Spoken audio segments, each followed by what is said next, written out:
Okay, this is one you're not going to find in the Bible. It's the parable of DMT, Vegas, and the stripper. So you go to Vegas and you got money and you find a stripper and you get what you want for money. And you're feeling all good about yourself, or at least physically, and then you get home and a few days later you realized you got something more than what you realized. You got more than what you paid for, and you need to go to the doctor. Spiritually speaking, you got an STD, a spiritually transmitted disease. Could be anxiety, fear, depression, HPPD, disassociation, a variety of spiritual maladies. And let's say you don't even pick up some weird bug from, whoever. You just go, you just go about your life thinking you're okay. And then you die, and then you go before God, and you realize, oh my gosh, I'm not doing so well, because I thought the universe was one. I thought I was accepted, and I never thought I had to change, and I thought everything I was doing was okay, and it's not.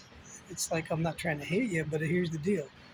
These drugs will allow you to have a profound encounter. And it's not just DMT, I'm talking about ayahuasca and shrooms. They'll get you somewhere. Pardon me. It's it's always through a substance, and it's always going to be some sort of weird encounter where you have to do an ego death, or you're freaking out and you're trying to hold it together, and then eventually you get it together. And when it's done, you're like, you remember some of the stuff, and then you forget the stuff that you did think was so deep, and you have to do more to have the same encounter, and it just leads you into destruction. That's the parable of, well, that's the bad part of the parable. These drugs will get you spiritual encounters as much as a stripper or prostitute can give you a good time in Vegas. It doesn't mean it's right, and it doesn't even mean it's good for you. It just means you're having an encounter. Now, if you don't know any better, okay, I'll give you that. What I'm saying is that with Jesus, you can have profound encounters. Kind of weird. Just a few days ago, I had what I could just describe as a DMT encounter. Never did DMT, but from what I'm hearing and seeing of the visuals of it, I'm like, I had it. It was just a weird spiritual moment. And I saw the DMT, the machine elves.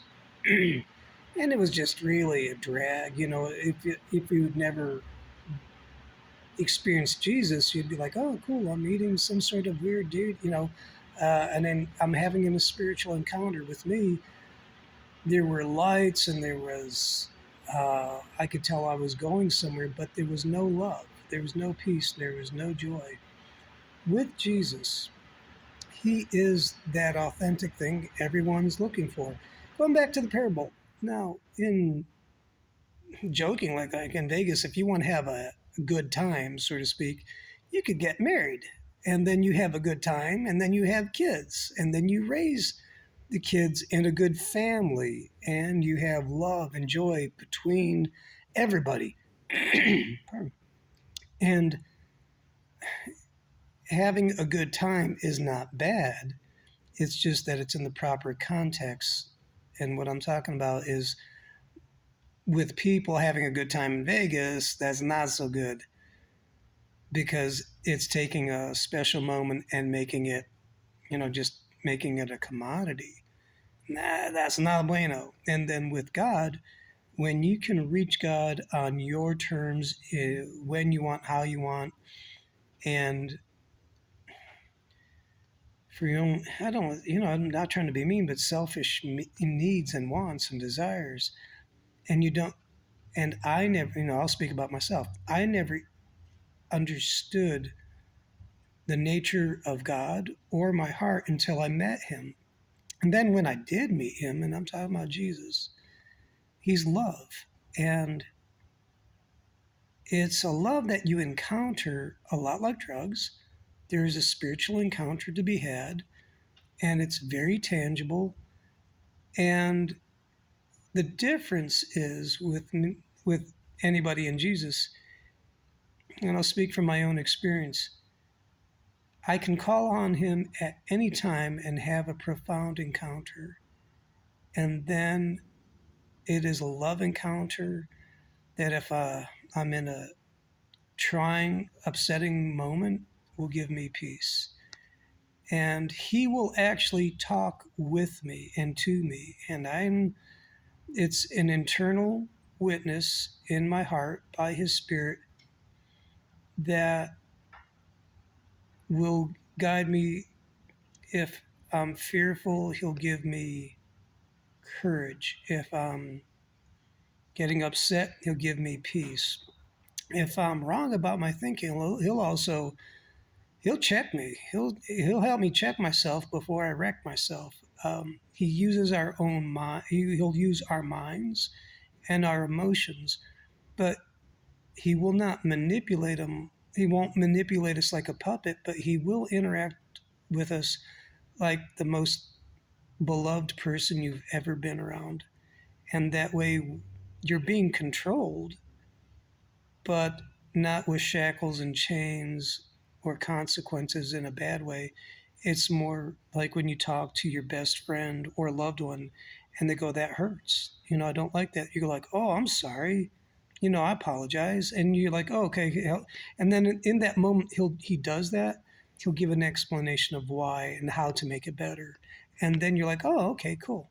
All right, this is better. That's the difference between the hallucinogenics, the shamanism, and Jesus. I don't think Jesus is expressed too well spiritually. I don't think people know you can have a profound spirit, can have profound spiritual encounters every day for the rest of your life. And then when we do die, we are ushered into the presence of God in good standing because He has reconciled. He's washed away our sins. Our sins are basically shortcomings. And when we miss the mark in life, when we miss the perfection of love, which we all have, but the cool thing is by His sacrifice, it's forgiven. And then by His Spirit, He enables us to do better and to be perfect in love. And that's that's it in a nutshell. And it's a profound experience and pretty entertaining every day. So there you go. Order yours today. Jesus, good and good for you. Good day.